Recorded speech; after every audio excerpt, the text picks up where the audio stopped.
ఓం శ్రీ సాయిరామ్. శ్రీమద్ భగవద్గీత 6వ అధ్యాయంలోని 15వ శ్లోకం గురించి ఈ రోజున తెలుసుకోబోతున్నాం. సాయిరామ్.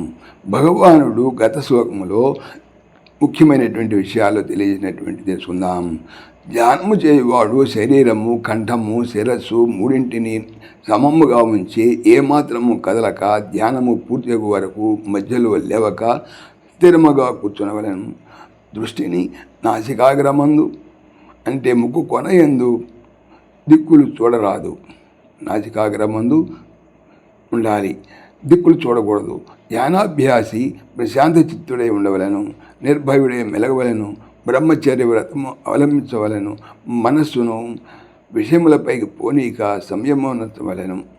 అయితే ఇట్టి లక్షణములు కలిగినటువంటి వాడు తదుపరి ఏం చేయాలి అంటే, ఆత్మయందే చిత్తమును లగ్నమునొచ్చి ఆత్మపరాయణుడై ఆత్మనే ధ్యానిస్తూ కేవలము ఆత్మరూపుడై చెన్నొందవలెను.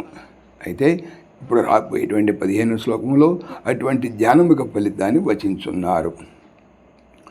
యుంజన్నేవం సదాత్మానం యోగి నియతమానసః శాంతిం నిర్వాణ పరమాం సంస్థామధిగచ్చతి. నియతమానసః మనోనిగ్రహము గల యోగి సదా ఎల్లప్పుడూ ఏవం ఈ రీతిగా ఆత్మానం మనస్సును యుంజన్ ఆత్మధ్యానమందు నిలిపి సంస్థాం నా ఎందు ఉన్నట్టిదియు అంటే నా స్వరూపముగానే ఉన్నట్టిదియు నిర్వాణ పరమాం అనగా ఉత్కృష్టం మోక్ష రూపమైనదియు శాంతిని అధిగచ్చతి పొందుతున్నాడు. మనోనిగ్రహము గల యోగి ఈ ప్రకారముగా ఎల్లప్పుడూ మనసును ఆత్మధ్యానమందు నిలిపి నా అందు ఉన్నట్టిదియు అంటే నా స్వరూపమైనదియు ఉత్కృష్ట మోక్ష రూపమైనదియు అంటే పరమానంద రూపమైనది అయినటువంటి శాంతిని పొందుతున్నాడు. ఇట్లా పైన తెలిపినటువంటి ప్రకారం ధ్యానం చేస్తూ ఉంటే సాధకులకు ఎట్టి ఫలితం చేకూరగలదో ఈ శ్లోకంలో వివరింపబడింది. సాయిరామ్.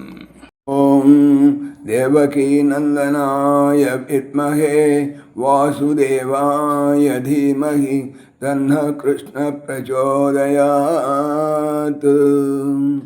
ఓం సర్వం శ్రీకృష్ణార్పణమస్తు. జై శ్రీకృష్ణ. జై శ్రీకృష్ణ.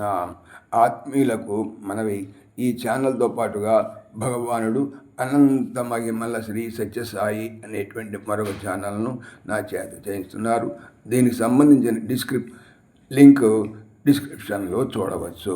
సాయిరామ్.